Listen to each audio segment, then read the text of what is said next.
வடுமாங்காய் season ஆரம்பிச்சாச்சு.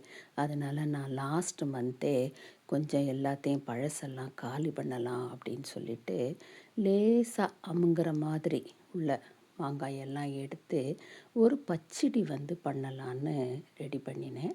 இத மாரி பச்சடிய முன்னாடியெல்லாம் என்ன சொல்லுவான்னா, அழுக மாங்காய் பச்சடி அப்படின்னு சொல்லுவா. பட் இது எக்ஸாக்ட்டா அழுகிலாம் இருக்காது. கொஞ்சம் அமுங்கலா இருக்கும். அவ்வளவுதான். ஸோ இந்த பச்சடி என்னோட அக்கா பொண் மீராவோட ரொம்ப ஃபேவரைட்டு. அவ சின்ன குழந்தையா இருக்கும்போது அழுக மாங்காய் பச்சடின்னா ஓடி வந்து சாப்பிட்டுட்டு போவா. ஸோ இப்போ நான் ஒரு 5, 6 மாவடுவை எடுத்துட்டுருக்கேன். அதில் கொஞ்சம் தேங்காய் இந்த மாதிரி ஒரு 10 பல்லு போட்டுட்டு, அதில் தேவையான அளவு பச்சை மிளகா வச்சுக்கலாம். ஸோ அதை ரொம்ப மையா அரைக்க வேண்டாம், ரொம்ப கோர்ஸ் வேண்டாம், இன் பிட்வீன் அரைச்சிக்கலாம்.